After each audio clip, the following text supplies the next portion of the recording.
Chris Gelser here with Matt Howell. On this episode of The First Run, Matt and I, we're going back down the memory lane. We're going to revisit the Grudge franchise. Listen, Matt, I enjoyed the first run. The original Japanese version is, I think, very good, very effective. And I even enjoyed the US remake. I thought that was quite entertaining as well. Everything else since then, we'll see if we're able to rekindle that fire. Speaking of fires, Casey Affleck brings us his directorial debut with Light of My Life. We'll spend a few minutes talking about that. We'll tell you what's coming up on Blu-ray and DVD this upcoming Tuesday, January 14th. And then we will share with you the 5 worst horror movie sequels of all time. Now, don't read into that. We may very well have loved the 2020 version of The Grudge. Let me tell you, it used to be Liam Neeson's January, February timeframe, right? We get a new Liam Neeson film. Well, the last few years I've noticed we've been getting actually some pretty good horror films in this month. Usually considered the dregs of the movie calendar, right? You drop all your stuff in January. But there's been some pretty good horror. Does The Grudge fit that description? Let's take a listen and find out. Something like this even happened. Car's been here for months. Doors were locked when we found it. Gruesome, huh? Got an idea yet? Lorna Moody, 65. Why did it take so long to find her? Well, this here's a service road. They only just started using it for the season. Anyone come looking for her? That's just it. The feds, they're already looking for her. Turns out she's one of those assisted suicide broads. Find anything on her? Usual stuff. I got an address, though. Directions in the glove box. 44 Rayburn Drive. Same place as the Landers case.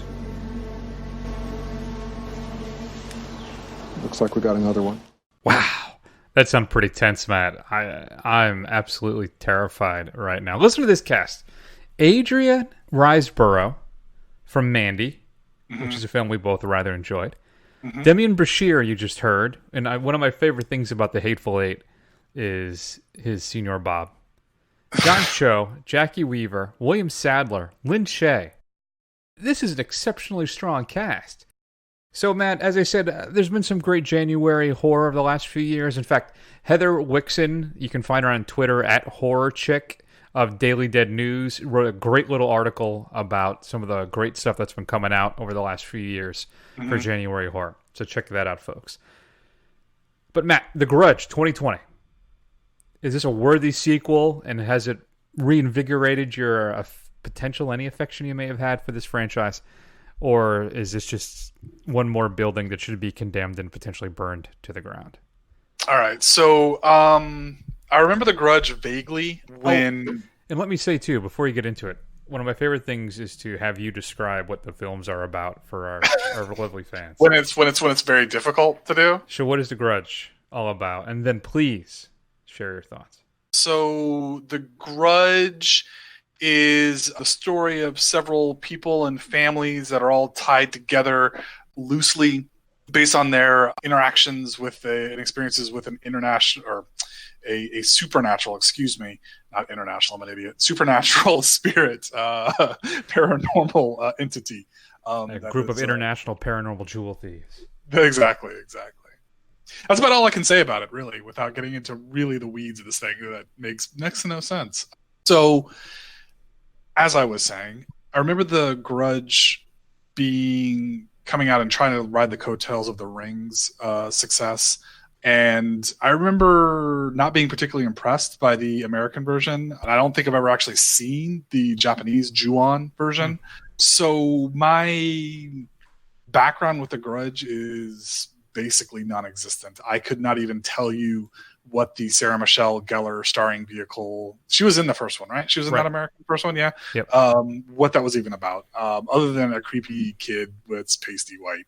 So this one, it's just, I found it extremely dull, Chris. You know, the conceit of having these kind of intertwining narratives that are told, you know, non-chronologically, the setup and the execution just didn't work for me. It was just very mostly a non-starter, and having these kind of jumping around to all these different parts really kind of ruined any tension that they were building up at all. I come to find out this thing has been sitting on a shelf for a few years, so I think it maybe should have stayed there. Yeah, it's more like a Grudge anthology film. Mm-hmm. And you're right, it suffers from it. You never really connect with any of these characters. We don't spend any time really getting to know anybody. And it's more just, as we shift from family to family, it gets less and less interesting. You're basically just sitting around waiting for the inevitable jump scares. And I will say, though I tend to hate them, there are 3, maybe 4 or 5, I think, really effective jump scares in this thing that worked for me. Yeah. But that's all it is. I mean, we've lost any semblance of what made the original work so well. Even the U.S. remake, which, as I said, I enjoyed. The atmosphere and the sound design that was so effective in those films is totally just basically abandoned here. And it's just more a cavalcade of kind of like stars who, when they show up and things, really improve the material. But even here, they really struggle with this. William Sadler's in this, John Cho, Demian Bichir, and it's inert. It's bad. They're all basically wasted. It has this kind of, I felt, this certain kind of nihilistic vibe to it that I tend to respect, but it makes the film impossible to enjoy because it doesn't really deliver any real kind of unsettling mood throughout the whole thing. As I said, it's basically, though it's not this bad, it's basically the cat jumping out of the dark 3 or 4 times. That's basically what it is. So I hesitate to say it's a disappointment. I didn't really have a lot of high hopes going into this thing. I do like even the second film with Amber Tamblyn, I think is pretty good.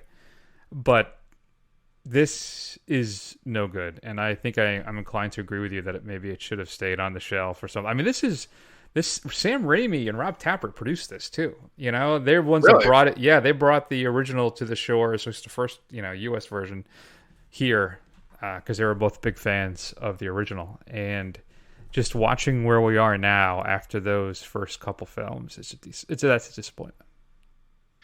Yeah, this is definitely more Annabelle as opposed to Annabelle Creation. It's Ouija instead of Ouija. Origin of Evil. Yes. Yeah. I didn't have high hopes for this. I mean, I know when we did our upcoming first half of the year, had a lot of horror films, and a lot of them are coming out in the first quarter. So I am looking forward to a lot of them, but this was not one of them. And it lived up to my minimal expectations, unfortunately.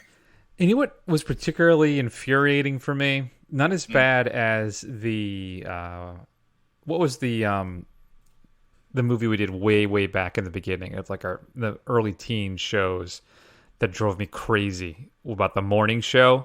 Oh, Morning Glory? Yes. Yeah. There is a touch here at the end of the film where there's this turn, and then they try Nicholas Pesky. I don't know if I'm pronouncing that right. Pesh, maybe. I apologize. Pesci, perhaps even. Where there's a final scare and a horror, and then we just sit on the credits with a shot outside the house for about 2 minutes as the credits roll. And in some films, I would be like, that's a cool idea. I kind of like that static shock, or just all the horror that's happening inside that house after maybe you thought you had your reprieve. But it just made me angry because it felt kind of tacked on because everything else felt so clumsy in this thing. So yeah. It was just frustrating. So what are you giving The Grudge 2020? It seems harsh, but I think I'm going to give it a D+. I was just really bored. I resented having to sit there and watch this and take my time out of my day to watch this thing. I couldn't even muster enough to be angry at it. I was just kind of annoyed, which I didn't even have the fun of hate watching it. So, yep, that's exactly the score I gave it as well. Is it? It is, and I was going to give it a D, but I'm like, well, I did like those jump scares, right? So let me give it that plus. But that was about it, unfortunately. Yeah, welcome to January, folks. Welcome to January on the first run. You're going to get a lot of this going forward. I should have just rewatched Escape Plan. That was much more fun than this thing was. Mm-hmm. I don't think we did it for the show, but I had a good time with that one. Or Escape Room. Escape Plan's a Stallone film. I was about to say, I don't know what Escape Plan is. That's a Stallone movie where he plays the guy who can break out of any prison and he runs his own security thing. Okay. They made 2 more sequels of that too, with our boy Dave Bautista. He features in them. Oh yeah, big T-Town representative down there. That's right. We like to push our Tampa residents in their films. I met him a couple times. I didn't actually meet him, I should say. You ran into him. Saw him, yeah.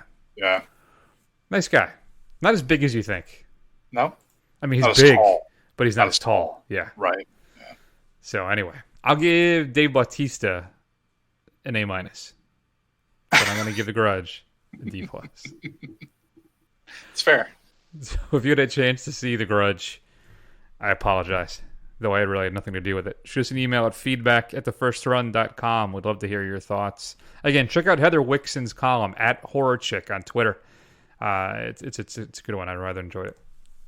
Coming up on Blu-ray and DVD, your home video drops this week, January 14th. Well, one thing, I'm not going to buy it. I'm going to be perfectly honest with you. I'm not going to buy it because they're remastered in 4K. It's a set, Matt. All 3 films have been remastered in 4K.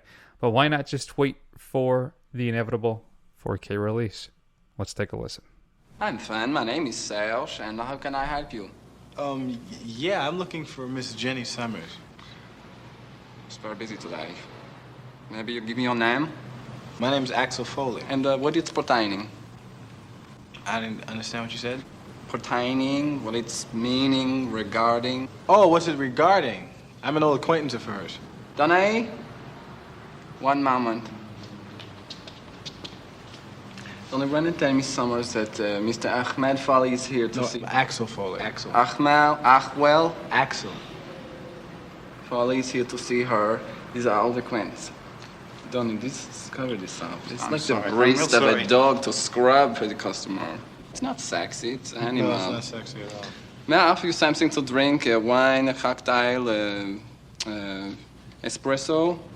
No, I'm fine, thank you. I'll make it myself right back there with a little lemon twist. It's good. You should try it. No, I'm fine. So, I was going through clips of Beverly Hills Cop, which is just what you heard. And I'm terrified about that film not holding up at all. I bet it's still fun, but there are a few clips that are exceptionally questionable. Yeah, Today. that doesn't surprise me. Coming out in a set for all 3, all new remastered in 4K. But the problem is that's where it ends. Only Beverly Hills Cop, the original, has any additional features. 2 never-before-seen deleted scenes. 4 brand-new behind-the-scenes featurettes incorporating some interviews back from 1984. An isolated audio track of the original score by Harold Faltermeyer, which is almost worth the price of admission right there. And BHC Mixtape 84, which allows you to go directly to the scenes featuring the hit songs The Heat Is On, Neutron Dance, New Attitude, Stirred Up, Do You Really, and Nasty Girl. Includes an archival commentary by director Martin Brest and more. But the other 2 films... No, I enjoy Beverly Hills Cop 2 as well. I think that one's pretty good. But that third one, not great. What do you think we're getting it for? We are. I can't... Oh, we are? Yeah, Netflix. Oh, okay. Is commissioned for a 4th entry. So we'll see how that turns out. Also coming out, a film I saw last year... Gemini Man. This is the Ang Lee, Will Smith clone elite soldier action movie. If you get it from Best Buy, you get a steelbook. It's not bad, but it feels very dated. It's like a 90s action movie. It hits all those kind of rhythms and beats to it, unfortunately. But one of the cool things about it, Matt, is you got to see it in some theaters, I think actually at 120 frame rate. The one I saw was a 60 FPS, and that thing jumped off the screen. It looks fantastic. And the Blu-ray does include a 60 FPS encode, so if you have your television can run it, which most of your HD TVs can, it's going to look incredible. There's an alternate opening, deleted scenes, and more. I don't know if it's worth a buy, though, but it might be worth a rental. If you like Will Smith and you have some nostalgia for those 90s action films, and I think you'll really enjoy it. Also coming up is Maleficent, Mistress of Evil, the sequel to the Angelina Jolie live-action version of Sleeping Beauty. Well, at least an alternative tale or take, right, on all thing, with a sequel now. It includes a steelbook from Best Buy, and Target gives you a digibook with a special unique cover, and there's some extended scenes and outtakes and more. A film that kind of slipped in and out of the theaters, starring Rose Byrne, Adam Devine, and Michael Pena. Jexy, which is a comedy about a OS, like an operating system on a phone that kind of goes crazy and starts stalking a guy. It's like Her, but it's supposed to be Dark paid Side of Her for laughs. Yeah, exactly. Includes 5 making-of featurettes. Music Box is releasing the Italian gangster film Piranhas, or La Paranza dei Bambini. Sounds about right? Yeah, sure. Gorlami. Gorlami. You know, I didn't realize I was rewatching Once Upon a Time in Hollywood, and one of the films that are directed is by Gorlami. Yeah. So another thing too, I noticed, I retweeted it on our Twitter page there. I didn't put this together. I'm embarrassed. I've watched the thing 2.5 times. You know, in the beginning of The Irishman, when De Niro's character says he paints houses and he shoots a guy? Yeah. That's Jimmy Hoffa. Oh, it is? Pacino. Yeah. Oh, is it? If you pause it, you can see it's his profile. Oh, okay. Wow. Blew my mind. I'm like, how did I not? Damn it, Scorsese. That guy's pretty good. I should look into his work. Son of a bitch. I'm in. You son of a bitch. So it features a gang of teenage boys as they stalk the streets of Naples armed with handguns and AK-47s to do the mob's boss's bidding. It's supposed to be quite good. Being released by Music Box, which is a theater chain kind of out of, I believe it's Chicago. They're also releasing Give Me Liberty when a riot breaks out in Milwaukee, America's most segregated city. Medical transport driver Vic is torn between his promise to help a group of elderly Russians to a funeral and a desire to help Tracy, a young black woman with ALS. New to Blu-ray, Criterion is releasing The Fugitive Kind, a brand new high-definition digital restoration. It's a film about a drifter guitarist who ends up in a Mississippi town after his car breaks down. He finds a job at the local grocery store and begins to unwittingly ignite a spark with the sick owner's Italian wife. Includes an interview in 2009 with director Sidney Lumet, 3 plays by Tennessee Williams, an hour-long 1958 television presentation of the one-act plays directed by Lumet and starring Ben Gazzara and Lee Grant, amongst others, and more. Also coming out from Shout, Matt. I remember, I don't know if I've seen this thing the whole way through. I'm pretty sure I did. How familiar are you with the Richard Pryor classic Brewster's Millions? It's one of those things that I've caught bits and pieces of over my lifetime, but I don't think I've ever sat down and watched the whole thing.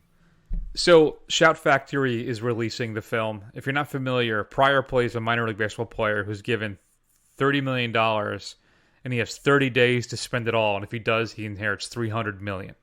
But he can't tell anybody about it. And John Candy features in this as well. I remember really liking it as a kid. I'd like to check it out again. We'll see. It has the same transfer as the Blu-ray that already exists, but it has a new audio commentary and a new interview with the screenwriter. So I don't know if there's enough to double dip, but you can pick up Brewster's Millions from Shout. Warner Archive is releasing the Natalie Wood film Penelope, also featuring Peter Falk.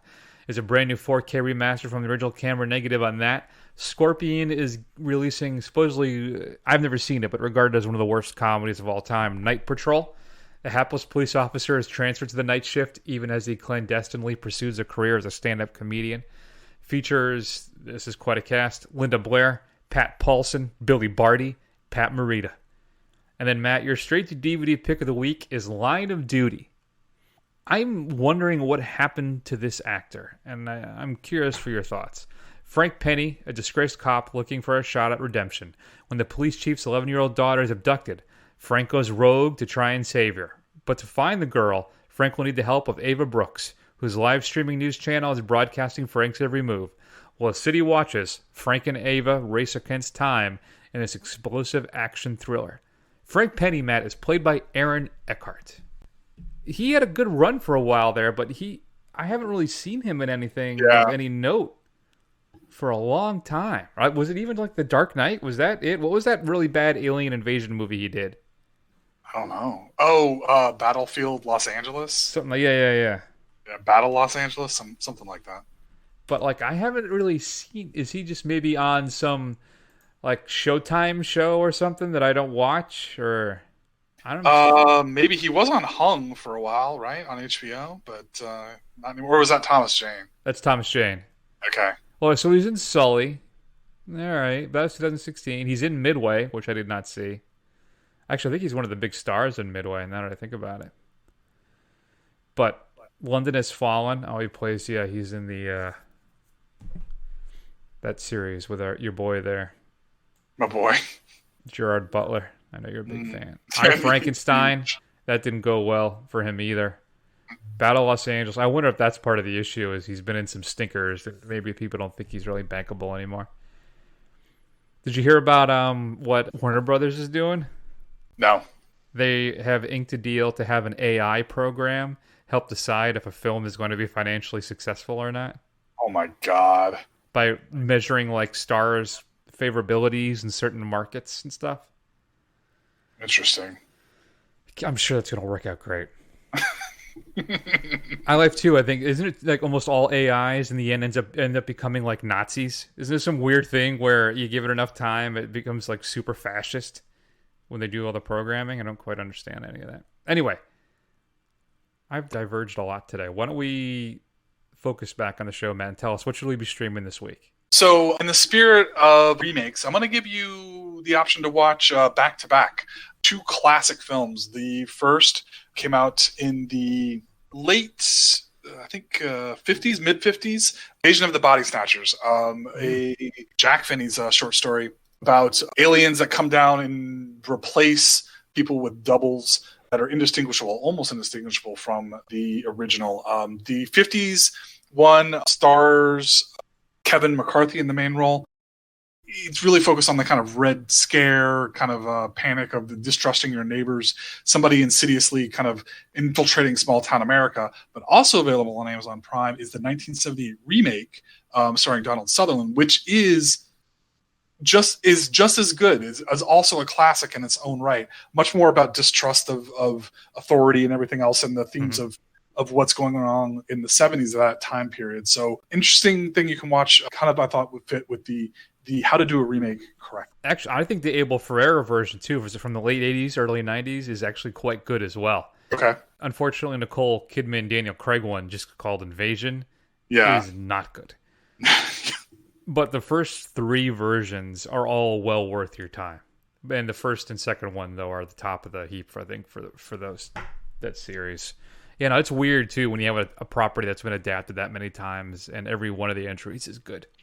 Yeah. Except that. It's unusual. Invasion. Good times. All right, let's go ahead and keep the train rolling, Matt. Let's spend a few minutes with your boy, Casey Affleck, and talk about Light of My Life. You know how much I love you? To the sun and back. To the sun and back 30,000 times. And it's not even our sun. It's a sun in a distant galaxy. And we're taking a very slow spaceship. It takes a very, very long time. And there's a lot of headwind.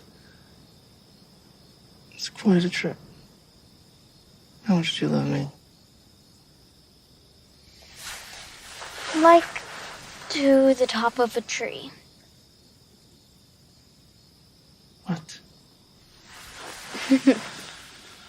What?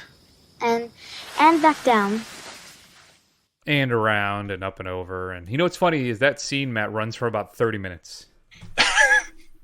So Light of My Life, written and directed by Casey Affleck. He plays, he's the dad. I don't think we ever get his name. And his daughter, Anna Panowski. And they are just trying to stay off the grid. Like everybody's off the grid at this point. And just survive. Because, Matt, there's been some mysterious pandemic where almost all the women have been wiped out. Kind of reversed Y: The Last Man, right? Right. And it's an interesting choice for Casey Affleck to do this, considering some of the legal drama he's been dealing with lately. Right.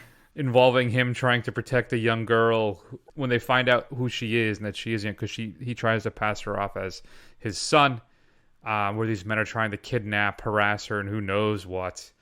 I think it's an interesting call for him to have written and directed this. Either way, I think this thing had some really interesting and almost great moments. It features, I think, a couple strong performances by Affleck and Panowski. It's more family drama during the not quite apocalypse, more than it is another chapter in, the Road saga type of a thing. When we run into people, they tend to be horrible people.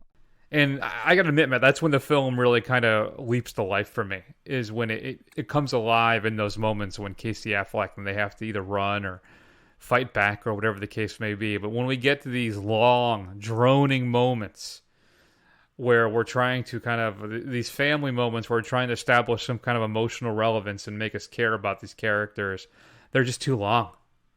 And I found them to be dull. And then when, all of a sudden a guy shows up and gives an eye to his daughter or something, or they start to chase him, whatever, or somebody shows up in a house, you're like, yeah, all right, give me more of this. But the other stuff, it's more just, all right, yeah, come on, I get it. You're trying to really, he's trying to basically make a not quite science fiction thriller out of a family drama, and I just don't think it works. There's some interesting shots and some interesting locations. There's some artful touches here and there. I found it to be a relatively strong first effort for Affleck, but I just think it's definitely not a home run, more maybe a double. What are your thoughts? Yeah, I don't think it's a home run. I remember getting some, getting a little bit of the news about what he's done or what he's accused of for Manchester by the Sea, which was unfortunate because I really liked that movie. Mm-hmm. And I haven't really kept up with it. So I'm wondering if part of what you're feeling about the film is colored maybe partly by that, because I'm kind of ignorant about it. So that didn't color my perceptions quite as much. But I can say that, and I don't know if this is because of the two of us, I'm the biologically successful one, and I do have a child. I don't know. I do think it just tended to drag in areas a bit, but it made the kind of moments of intensity and fear and action really hit home. Like, I got really wrapped up in this. I mean, I felt some palpable dread as some of this stuff was happening. I was like, oh God, what's going to happen, kind of thing. Mm-hmm. And I agree that it's a bit of Why the Last Man, a bit of The Road, a bit of Children of Men, possibly. And I think it doesn't work necessarily on all levels, but I thought it was more effective than I think you did. I think those kind of moments of, what's the oldest scripture of war, that it's basically a lot of boredom with punctuated by brief moments of terror. Right. That's basically what this is. And he's trying to do the best he can with someone who means everything to him and to keep her alive and safe. And I can relate to that to an extent. And it's definitely had its moments where it dragged on, but I wasn't as critical of that. I think I was okay with a lot of what was going on. I enjoyed it, but you have to be in a certain sort of headspace to watch it. Yeah, I feel like he was watching, or he was playing The Last of Us when he kind of came up with the idea of this thing. Minus the mushroom zombies. Exactly. Outside of that. But more than half of that game, was it more than half? I don't know. But a healthy chunk of that game, too, is avoiding the people. And that's the whole thing, too. That's what The Walking Dead is really all about. The zombies are secondary in that show. So right. The real monsters, the real Walking Dead, Matt, are the survivors. Yep. Monsters are people, man. They were the zombies we met along the way. I am interested, though, to see what the Why the Last Man TV show is going to be like. That one still looks very evocative. Mm-hmm. No, I'm quite looking forward to that. I think our grades aren't actually going to be that off. I just thought the beginning, especially the beginning of the film, was almost interminable. It really just, when he's talking there, telling her the story, that goes on for 10 minutes, right? And it's just... Yeah, I don't know. I didn't time it, but it did seem to go a little long, for sure. But you're right, though. Maybe that's a fair point, because it does help punctuate the terror and the drama and the tenseness of when the action-y, for lack of a better term, stuff does come along. I think it's a fair point. That's why I ended up giving, I think, Light of My Life, I gave a B-. Yeah, we're not very far off. I gave it a B, which I think fits with our two descriptions of how we felt about the film. There you go. Are you interested in seeing Casey Affleck's next film? What's his next film? I don't know. But are you keen to have him write and direct again? See what he's got in him? I mean, sure. Did he direct Manchester by the Sea? I don't believe so. I thought this was his debut. Yeah, Kenneth Lonergan directed Manchester by the Sea. Okay. I mean, I'll give it a shot. I mean, here's the thing. Again, like Casey Affleck, I've I mean, it's not like he's some actor that I'm going to go out and go, oh man, I got to go see the new Casey Affleck movie. But I've enjoyed a lot of the things that he's in. Manchester by the Sea, we mentioned Ghost Story from last year, or was it the year before? I really like that. Oh, he did direct I'm Still Here, which is that mockumentary thing that... oh, yeah, with Joaquin Phoenix. Joaquin. You know, that's what I called him for like years. Did you really? Yeah, when I was younger. Joaquin Phoenix. Okay.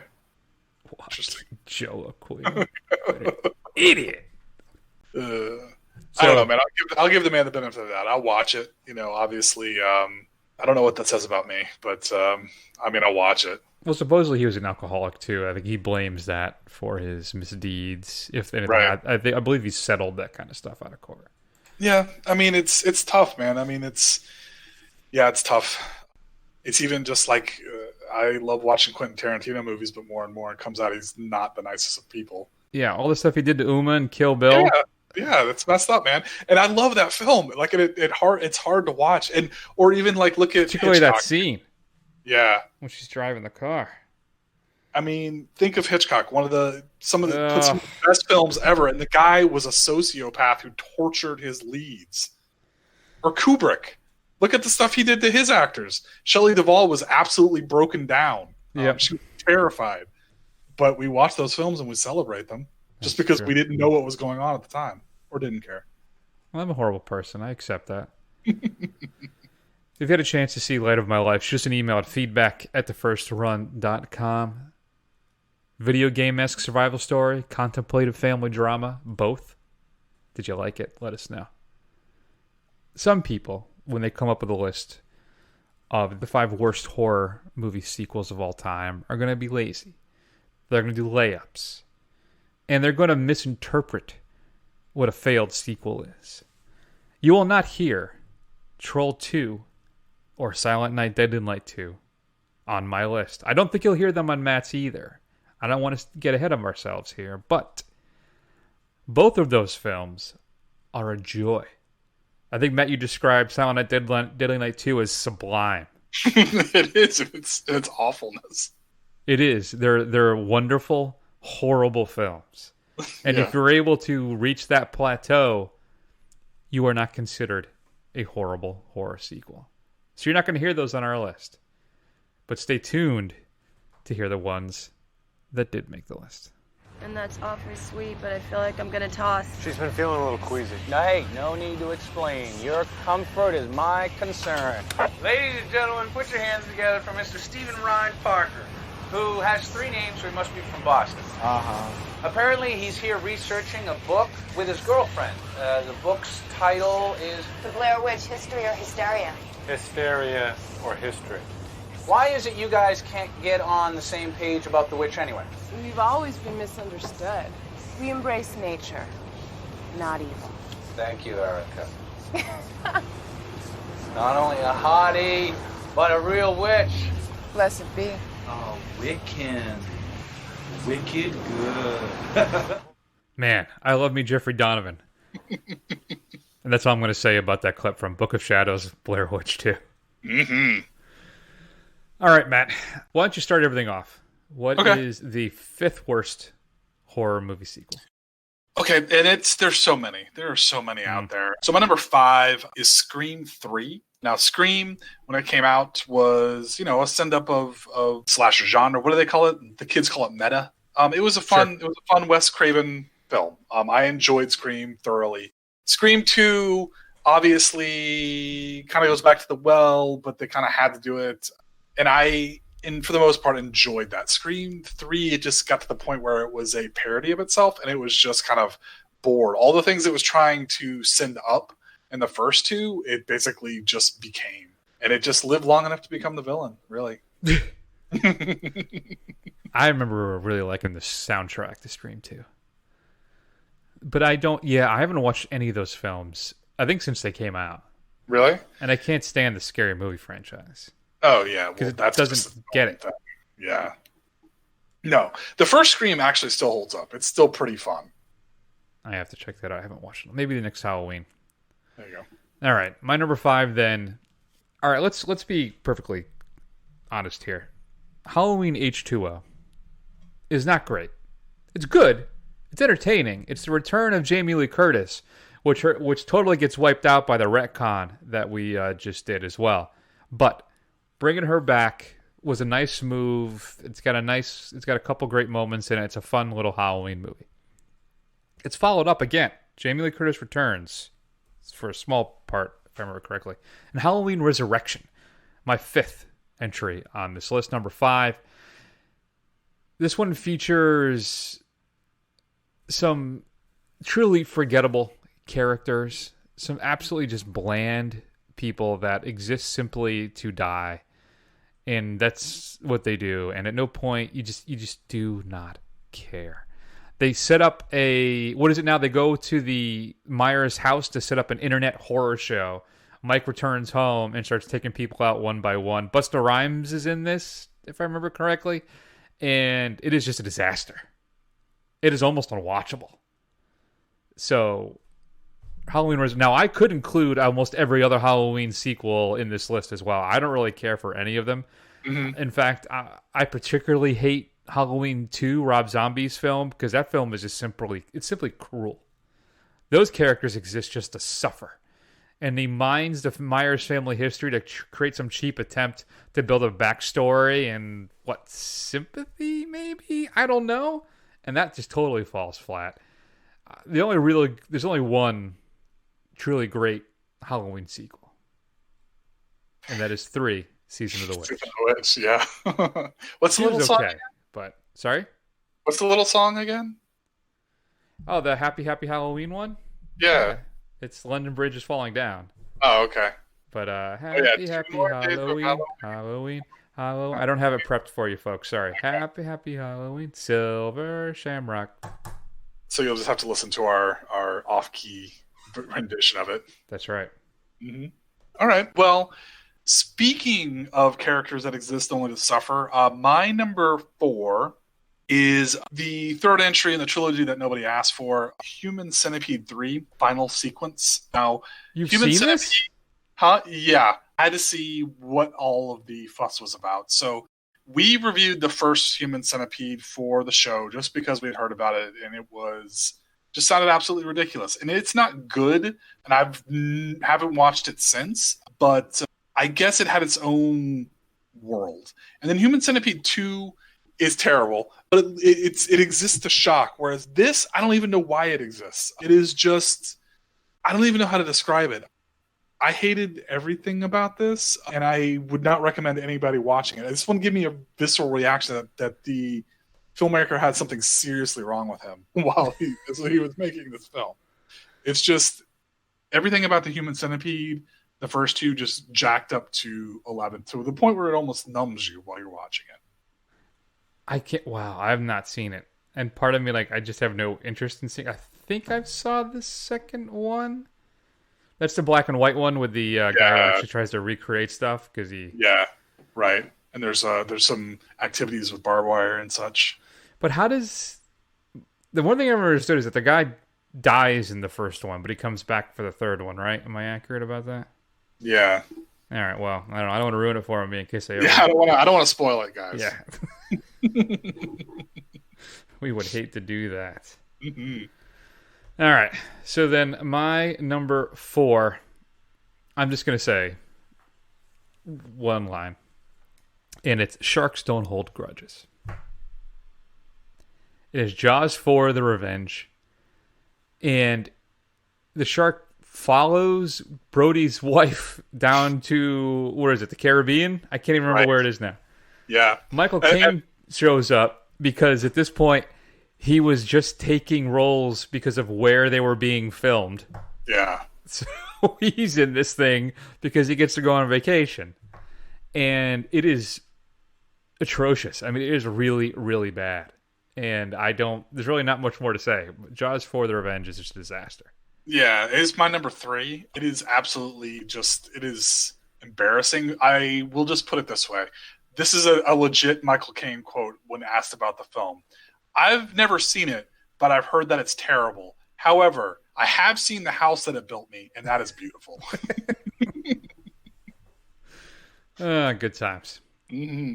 Now, I've recently, Matt, for my number 3, this past Halloween, I wanted to do something for the show with it, but I hadn't had the opportunity to do that. Maybe I'll just pocket it for next Halloween and do something.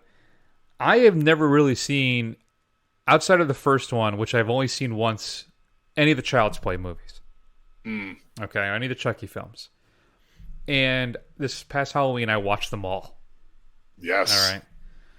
And number 3, when Andy goes to military school, is just it's an abomination.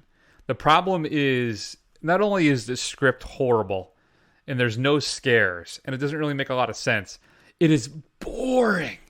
There are long stretches where nothing happens, and also there's not a lot of, if I remember correctly, there's not a lot of blood in it either. It's not very gory at all. They really trimmed back on that, and it is unbearable to watch. It's just because it's so unendingly dull. It is just horrible. And after, I like the first one. I thought the second one was pretty good too. But that third one is just a mess. And I think they really come back around. I'm a fan, actually, of the kind of campy ones. Bride, Seed, and all that stuff. Those are, I think those are a blast. And the new versions, well, I guess I'm blowing the whole thing of what I was going to do my shit. Never mind. I'm going to pocket all of that stuff. Anyway, Child's Play 3, I never want to watch it again. It made me, when I turned it off, I was angry. Just how incompetent and boring and dull it was. So I've never seen it. Never seen it. Don't bother. I'm not going to. All right, so my number 2 is the unnecessary sequel to, I think, one of the favorite, I guess my favorite film of this genre, the very narrow genre of werewolves. It's An American Werewolf in Paris. So imagine everything good about American Werewolf in London and throw all that out. Basically, this came out around the time of the beginning of the War on Terror, where France was being very critical of the U.S. So obviously we had all that ridiculous stuff with freedom fries and all that insanity. Well, the whole conceit of this film is that the evil, ugly French are a pack of werewolves. They're intentionally seeking American tourists and having them invited to a party where they are locked inside and they are eaten. Well, Tom Everett Scott, he gets out. And with the help of Julie Delpy, has a really boring and forgettable story. And one of the reasons that American Werewolf in London works so well is because the effects are practical and they leave a lot to the imagination. The werewolf is never really seen well. In this, they're horrible computer-generated monsters, which looked terrible even at the time, and they showed them altogether too much. It is literally, they learn nothing of the successes of what made the original a success at all, and it offends me that this thing exists. Yeah, it's got a 7% on Rotten Tomatoes. I had forgotten this thing even existed, but you're right. Yeah. It is really, really bad. Yeah. I mean, man, I can't begin to tell you how bad it is. It is. It's so bad I blocked it out of my mind. Apparently, you had hysterically blocked it out of your mind. So, you remember Project Greenlight? Yeah. So this was a show on, was it HBO? I think it was. Maybe Sci-Fi originally. Yeah. And Ben Affleck and Matt Damon basically did a reality show to find a director and make a movie. And on one of the subsequent, maybe the second season, I can't remember, but one of the Gulager boys, Clu Gulager, who's a classic kind of actor from the 70s, did a lot of horror stuff, a lot of TV movies. So his son, John Gulager, wins and makes Feast, a horror film that actually, I thought was pretty entertaining. I haven't seen any of the sequels. I think there were 2 of them. But I thought it did not do well at all. But I thought it was pretty gross and fun. So then Johnny Boy, from there, goes on to make Piranha 3 Double D. Oh, God. So Alexander Asia did the Piranha remake, which I think was a lot of fun. Right, because it's campy, it's over the top, it's a loving homage to the original, played for laughs, and it's a good time. It's nice and gory and violent and disgusting and scary and fun. Like most of Asia's films. Gulager's is a disaster. He makes a joke out of making the fun, jokey film. It focuses too much on these really tired, unfunny laughs with these kind of cheap gore effects that don't really quite work, and it's a very poor script. And I just remember watching this thing. I'm like, oh, 3 double D. The cover of the poster and the cover of the Blu-ray, Matt, is just a woman's breasts, like, in a bikini shot. It's so dumb and obvious, and the whole film is like that. It's really bad, and it was very disappointing because, like I said, I enjoyed Asia's version. I'm thinking, all right, well, maybe Gulliver is going to step up after a relatively entertaining feast, and then make this thing have a lot of fun, and it's horrible. It's just horrible. So that's my number 2 is Piranha 3 Double D. God, even saying it makes me mad. So bad. Sorry, Chris. That's all right. This too shall pass. All right, so my number 1 is the completely unnecessary sequel to, in my opinion, one of the greatest horror films of all time, one that I still find effective and still scares the crap out of me. While I'm not much of a religious person or a believer, when I'm watching that film, I suddenly become much more inclined to the idea just because it seems so lifelike to me. However, The Exorcist 2, Heretic, I remember being extremely excited to see this. When I had seen the first one, I had loved it, and I was like, man, I want to keep going on this train. I was a teenager. And it is an incredibly boring psychological drama where very little of anything happens as far as supernatural events. It's the cash grab of the most blatant order. Makes no sense, and it's just dull. And I hate everything about it. Now, obviously, The Exorcist 3 is an underappreciated film. It's pretty good. This is just terrible. Avoid it at all costs. I've never seen it. You're not missing anything. Please don't ever see it. All I ever heard was how it was one of the worst sequels of all time, so I never got around to watching it. So yeah, it's awful. So, Matt, I pulled the old switcheroo on you. You did? Usually when we play a clip from a film, it didn't make my list. But Book of Shadows, Blair Witch 2 is my number 1. Oh, okay. Because it jettisons everything that made the first film great and delivers basically a generic jump scare slasher film. It tries to kind of play with your expectations, like what's really happening, what's not, until the final reveal.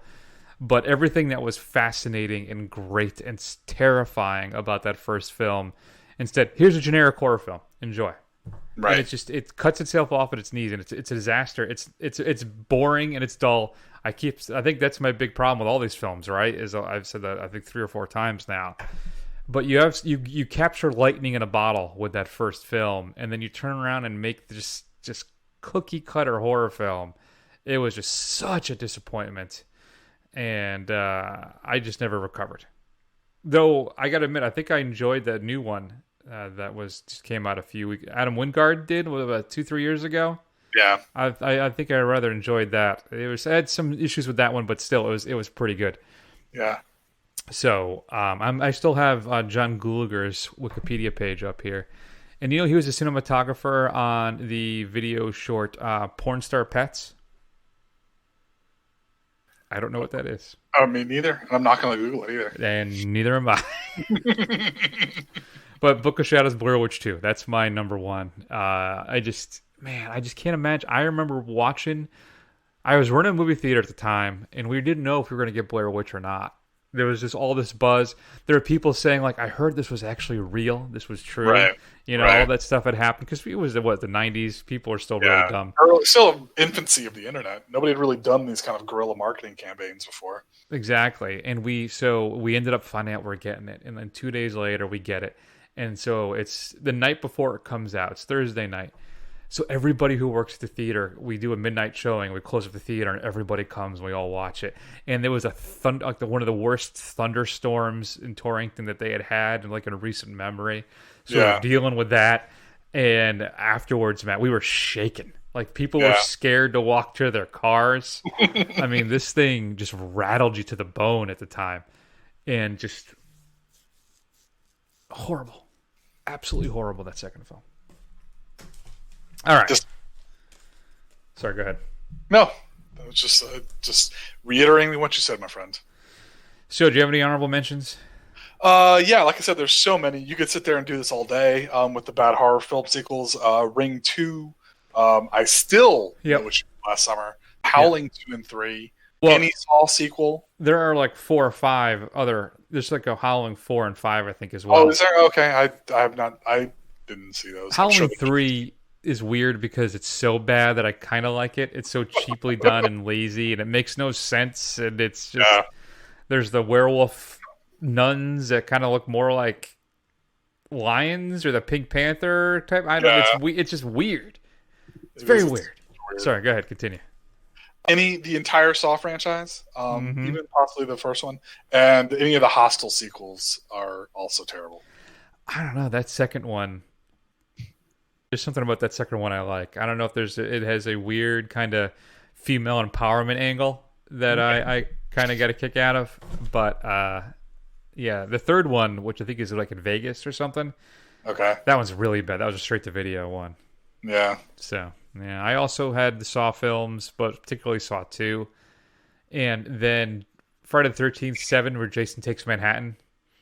Oh yeah, Jason in Space is pretty bad. Jason X is also not good. No, and then Nightmare on Elm Street 2. But if you watch it, I think there's like been some revisiting of that, and if you watch it as a kind of a metaphor for coming out, right? It's a kind of a different film. I don't know. Yeah, I haven't seen it since basically it came out. So I'll have to watch it again, I suppose. So there you go. What is the worst horror sequels you can think of? Shoot us an email at feedback@thefirstrun.com. Coming up next week, well, I'll let you in on a secret, folks. We're trying to put together something special for you. I'm not sure if I'm going to be able to pull it off, but if we do, it will be a blast. We will be discussing 1917, Sam Mendes' new film, and we will be revealing the top 10 films of 2019. We also have committed at some point, hopefully in January, to do some YouTube exclusive stuff where we're going to do the top 5 films of like 5 or 6 different genres, which I think will be fun as well. There's a lot of stuff coming up. Follow us on Instagram, Twitter, Facebook, and YouTube. Do a search for The First Run. Scroll and the rest. Eventually you'll find us. You can also go to Apple Podcasts, give us a review. We will read it on air, and I'll help other people find the show. And one last thing. I want to express my disappointment about the brick discourse that's been happening again online. I feel betrayed by Matt and his new Twitter handle and all that fun stuff where he's trying to usurp control of the show or I'm not trying to present an alternative. I'm not trying to usurp control. I'm trying to assert some semblance of participation. How about that? I would appreciate that. I know you would. And if I can do it, if you'll just have to take what you can get, and if that means antagonizing you needlessly, that's what's going to happen. Fair enough. I guess I have to accept that. All right. So that's it. That's going to be the big show for this week. Thanks everybody for listening. I'm going to take an extended break, and we will see you all soon.